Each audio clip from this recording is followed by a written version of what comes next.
ఓం మహాగణాధిపతయే నమః. ఓం గురుభ్యో నమః. ఓం శ్రీమాత్రే నమః. పరమేశ్వర స్వరూపమైనటువంటి జ్యోతిష, వాస్తు మరియు ఇతర అనేకమైనటువంటి శాస్త్రములను మనకు అందించినటువంటి మహర్షులకి నమస్కారం. హయగ్రీవ హయగ్రీవ హయగ్రీవేతి యోవదేత్ తస్య నిస్సరతే వాణీ జహ్నుకన్యా ప్రవాహవత్. అరుణాం కరుణాతరంగితాక్షీం ధృతపాశాంకుశపుష్పబాణచాపాం అనిమాదిభిరావృతాం మయూకైః అహమిత్యేవ విభావయే భవానీం. శ్రీమాత్రే నమః. ప్రేక్షకులకి లలితాంబిక అమ్మవారి యొక్క అనుగ్రహం పరిపూర్ణంగా కలగాలని మనస్ఫూర్తి కోరుకుంటూ మనం ఈరోజు చెప్పుకోబోయేటువంటి టాపిక్ వార ఫలితాల్లో 5వ తేదీ నుంచి 11వ తేదీ వరకు ఎలా ఉండబోతుంది, ఏ విషయాల పట్ల జాగ్రత్త వహించాలి, మరియు ఏ దేవతారాధన చేసుకోవాలి.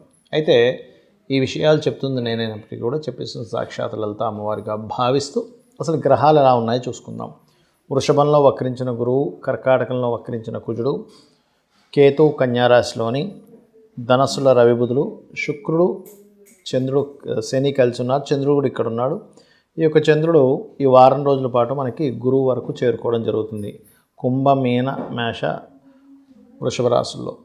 అదేవిధంగా మీనరాశిలో రాహు. ఇది గ్రహస్థితి. వృశ్చిక లగ్నము, వృశ్చిక రాశి. వృశ్చికం వారి కనుక చూసుకున్నట్లయితే లగ్నాధిపతి భాగ్యంలో ఉన్నాడు. ఈ లగ్నాధిపతి భాగ్యంలో ఎప్పుడైతే వక్రించి ఉన్నాడో, ఈ వక్రించి ఉన్నటువంటి గ్రహస్థితి ముఖ్యంగా లగ్నం నుంచి ఇది కొంతవరకు తెలియని, అంటే క్రియేటివ్ ఫీల్డ్లో ఉండే వారికి అయితే చాలా మంచిది, అందులో ఎటువంటి సందేహం లేదు. కొంచెం ఎక్కువ అపోహలను, ఎక్కువ ఆలోచనలు ఇస్తూ ఉంటుంది వక్రించి, నీచబడి వక్రించి ఉన్నందుకు. మరి ఫినాన్షియల్గా చూసుకున్నట్లయితే ఖచ్చితంగా మీకు గతంలో గవర్నమెంట్ నుంచి రావాల్సిన ధనం కావచ్చు, జాబ్లో ఆగిపోయిన ధనం కావచ్చు, ఖచ్చితంగా వచ్చి తీరుతాయి, అందులో ఎటువంటి సందేహం లేదు.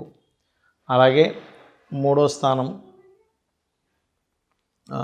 చూసుకున్నట్లయితే ఈ 3వ స్థానాధిపతి 4లో ఉంటూ అక్కడ శుక్రుడు వచ్చి చేరాడు. గతంలో ఆగిపోయినటువంటి చదువు కావచ్చు, కన్స్ట్రక్షన్ కావచ్చు, గృహానికి సంబంధించిన కొన్ని మరమ్మతులు కావచ్చు, ఇక్కడ కొంచెం మరలా మీకు పాజిటివ్గా ముందుకు కదులుతుంది. అలాగే సంతానం కోసం ప్రయత్నం చేసేటువంటి వారు, IUI, IVF చేయించుకునేటువంటి వారు ప్రధానంగా ఈ 6-7 తేదీలు అవాయిడ్ చేయండి. అదేవిధంగా 6-7 తేదీలు షేర్ మార్కెట్ విషయంలోని, స్నేహితులతో ఏదైనా కొత్తగా ఏదైనా ప్రయత్నం చేసేటువంటి విషయాల్లో, స్నేహితులతో కలిసి ఏదైనా చేసేటువంటి విషయాల్లోని కాస్త జాగ్రత్తగా ఉండండి. ఇక 8-9 తేదీలు కూడా కాస్త ఈ వాహన గృహ సంబంధించిన విషయాల్లో కొంత జాగ్రత్తగా ఉండాలి. 8-9 తేదీలు. ఇక 10-11 తేదీలు కనుక చూసుకున్నట్లయితే చంద్రుడు వెళ్ళి గురువుతో కలవడం జరుగుతూ ఉంటుంది. కాబట్టి కొంతవరకు మీరు చేసేటువంటి కొన్ని లాంగ్ జర్నీస్ కానివ్వండి, దూర ప్రాంతానికి వెళ్ళి ఏదో కాంట్రాక్ట్స్ కోసం ఏదో పని మీద వెళ్తారు, ఆ పనులు అవ్వడానికి కానివ్వండి, 10-11 తేదీలు చాలా అనుకూలంగా ఉన్నాయి. ఇక వివాహం కోసం ప్రయత్నం చేసేటువంటి వారికి కొంచెం సప్తమంలో గురువు వక్రించినందుకు దగ్గర దాకా సంబంధాలు వచ్చి వెనక్కి వెళ్ళడం అనేటువంటి జరుగుతూ ఉంటుంది.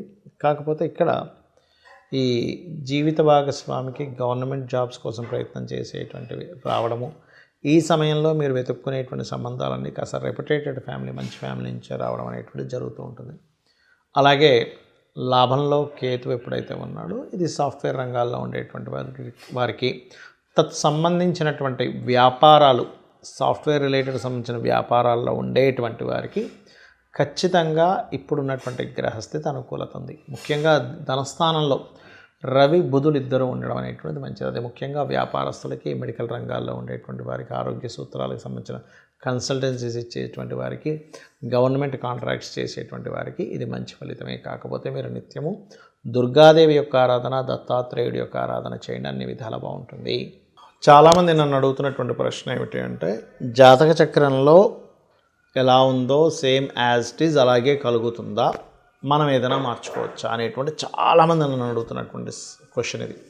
ఒకటే చెప్తాను, మనకి పురాణాలు లేనట్లయితే అనేకమైనటువంటి గ్రంథాల్లో తీసుకుంటే అంతదాకెందుకు దేవి భాగవతమే ఉంది. అందులో వాళ్ళకి రాజ్యము అన్నీ పోతాయి కదా. రాజ్యము అన్నీ పోయినప్పుడు వాళ్ళు అడవులు పాలై, తల్లి కొడుకు ఇద్దరు కూడా అక్కడ అమ్మవారి బీజాన్ని, ఐం బీజాన్ని చేస్తూ ఉంటాడు. అప్పుడు సరస్వతీదేవి రావడం, దాని తర్వాత అలా ఒక్కొక్కటిగా సాక్షాత్ అమ్మవారే ధనుర్బాణాలు ఇవ్వడం, మరియు దాని తర్వాత అతనికి రథం లభించడం, దాని తర్వాత స్వప్నంలో కనిపించి ఒక అమ్మాయితో వివాహం అవ్వడం, ఇదంతా జరిగి మళ్ళీ అతని రాజ్యం అతనికి వస్తుంది. అంటే ఇక్కడ మనం అర్థం చేసుకోవాల్సింది ఏంటంటే, మన పూర్వజన్మ కర్మ బట్టి రాసుకొని వచ్చాం భూమి మీదకి, ఇలా జరగాలి స్టోరీ అనేది. ఇందులో కరెక్షన్స్ చేయబడవా అనేటువంటిది కూడా అగైన్ ఎప్పుడు జరుగుతుంది, ఎప్పుడు సాధ్యం అంటే 2 విషయాలు. ఒకటి మనం మానవ ప్రయత్నంగా చేసే ప్రయత్నము, రెండవది దైవానుగ్రహం చాలా ముఖ్యం. అందుకే మనం ఏం చేయాలి, సత్కర్మ చేయడం ద్వారా మన యొక్క కర్మ మారుతుంది. ఆదిశంకరాచార్యులు వారి వృత్తాంతంలో కూడా ఉసిరికాయ ఇస్తుంది. ఇతను భిక్షాటన చేసుకుంటూ ఒక్కొక్క ఇంటికి వెళ్తూ ఉన్నప్పుడు, ఒక ఇంటికి వెళ్ళినప్పుడు భిక్షాటన క్రమంలో ఆ ఇంటి ముందు అడిగినప్పుడు ఆవిడ ఒక ఉసిరికాయ ఇస్తుంది. ఉసిరికాయ ఇచ్చినప్పుడు చెప్తుంది, ఏమంటే 10 రోజుల నుంచి మా ఇంట్లో నేను ఎటువంటి ఆహారం లేకుండా ఉన్నాను, మా వారు బయటికి వెళ్ళారు, ఉన్న ఒక్క ఉసిరికాయ దేవుడికి నైవేద్యం పెట్టినటువంటి ఉసిరికాయ నీకు ఇస్తున్నాను స్వామి అని చెప్పినప్పుడు ఆదిశంకరాచార్యుల వారికి ఒక్కసారిగా కళ్ళలో నీళ్ళు వస్తాయి. వచ్చి లక్ష్మీదేవిని ప్రార్థించినప్పుడు ఆ యొక్క లక్ష్మీదేవి ప్రత్యక్షమై మొట్టమొదటిగా చెప్పిన మాట ఏమిటంటే, శంకరా నువ్వు నన్ను ప్రసన్నం చేసుకున్నావు, ఏం కావాలి అని అడిగినప్పుడు, ఇక్కడ ఈ దారిద్ర్యాలు ఉందమ్మా నువ్వు అనుగ్రహించు అన్నప్పుడు, కరెక్టే నేను అనుగ్రహించాలంటే పుణ్యం ఉండాలి, కానీ ఇవిడికి పుణ్యం లేదు కదా అంటుంది. అప్పుడు అతను ధర్మం పాటించింది కదా, ధర్మం పాటించినందుకు ధర్మాన్ని అడ్డుపెట్టి నువ్వు ఇవ్వాలి అన్నప్పుడు అక్కడ ఇప్పటికే ఉంది కాలడిలో బంగారు ఉసిరికాయల యొక్క వర్షం కురిసింది. అంటే ఇక్కడ అర్థం ఏమిటి, మీ జన్మజాతకంలో ఒక భావం పాడైంది, 4వ స్థానం పాడైంది, విద్యా సంబంధించిన ఆటంకాలు, లేదా గృహ సంబంధించిన ఆటంకాలు, లేదా ధనభావం పాడైంది, ధన సంబంధించిన ఆటంకాలు, వృత్తిభావం పడింది, ఆటంకాలు ఏర్పడతాయి. ఎందుకు, పూర్వజన్మలో చేసుకున్న కర్మ వల్ల.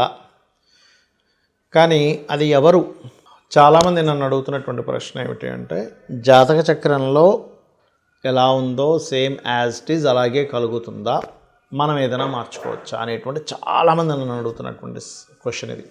ఒకటే చెప్తాను, మనకి పురాణాలు లేనట్లయితే అనేకమైనటువంటి గ్రంథాల్లో తీసుకుంటే అంతదాకెందుకు దేవి భాగవతమే ఉంది.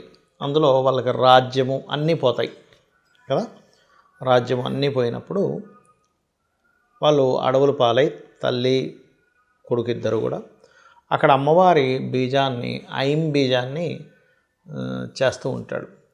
అప్పుడు సరస్వతీదేవి రావడం, దాని తర్వాత అలా ఒక్కొక్కటిగా సాక్షాత్ అమ్మవారే ధనుర్బాణాలు ఇవ్వడం, మరియు దాని తర్వాత అతనికి రథం లభించడం, దాని తర్వాత స్వప్నంలో కనిపించి ఒక అమ్మాయితో వివాహం అవ్వడం, ఇదంతా జరిగి మళ్ళీ అతని రాజ్యం అతనికి వస్తుంది. అంటే ఇక్కడ మనం అర్థం చేసుకోవాల్సింది ఏంటంటే, మన పూర్వజన్మ కర్మ బట్టి రాసుకొని వచ్చాం భూమి మీదకి, ఇలా జరగాలి స్టోరీ అనేది. ఇందులో కరెక్షన్స్ చేయబడవా అనేటువంటిది కూడా అగైన్ ఎప్పుడు జరుగుతుంది, ఎప్పుడు సాధ్యం అంటే 2 విషయాలు. ఒకటి మనం మానవ ప్రయత్నంగా చేసే ప్రయత్నము, రెండవది దైవానుగ్రహం చాలా ముఖ్యం. అందుకే మనం ఏం చేయాలి, సత్కర్మ చేయడం ద్వారా మన యొక్క కర్మ మారుతుంది. ఆదిశంకరాచార్యులు వారి వృత్తాంతంలో కూడా ఉసిరికాయ ఇస్తుంది. ఇతను భిక్షాటన చేసుకుంటూ ఒక్కొక్క ఇంటికి వెళ్తూ ఉన్నప్పుడు, ఒక ఇంటికి వెళ్ళినప్పుడు భిక్షాటన క్రమంలో ఆ ఇంటి ముందు అడిగినప్పుడు ఆవిడ ఒక ఉసిరికాయ ఇస్తుంది. ఉసిరికాయ ఇచ్చినప్పుడు చెప్తుంది, ఏమంటే 10 రోజుల నుంచి మా ఇంట్లో నేను ఎటువంటి ఆహారం లేకుండా ఉన్నాను, మా వారు బయటికి వెళ్ళారు, ఉన్న ఒక్క ఉసిరికాయ దేవుడికి నైవేద్యం పెట్టినటువంటి ఉసిరికాయ నీకు ఇస్తున్నాను స్వామి అని చెప్పినప్పుడు ఆదిశంకరాచార్యుల వారికి ఒక్కసారిగా కళ్ళలో నీళ్ళు వస్తాయి. వచ్చి లక్ష్మీదేవిని ప్రార్థించినప్పుడు ఆ యొక్క లక్ష్మీదేవి ప్రత్యక్షమై మొట్టమొదటిగా చెప్పిన మాట ఏమిటంటే, శంకరా నువ్వు నన్ను ప్రసన్నం చేసుకున్నావు, ఏం కావాలి అని అడిగినప్పుడు, ఇక్కడ ఈ దారిద్ర్యాలు ఉందమ్మా నువ్వు అనుగ్రహించు అన్నప్పుడు, కరెక్టే నేను అనుగ్రహించాలంటే పుణ్యం ఉండాలి, కానీ ఇవిడికి పుణ్యం లేదు కదా అంటుంది. అప్పుడు అతను ధర్మం పాటించింది కదా, ధర్మం పాటించినందుకు ధర్మాన్ని అడ్డుపెట్టి నువ్వు ఇవ్వాలి అన్నప్పుడు అక్కడ ఇప్పటికే ఉంది కాలడిలో బంగారు ఉసిరికాయల యొక్క వర్షం కురిసింది. అంటే ఇక్కడ అర్థం ఏమిటి?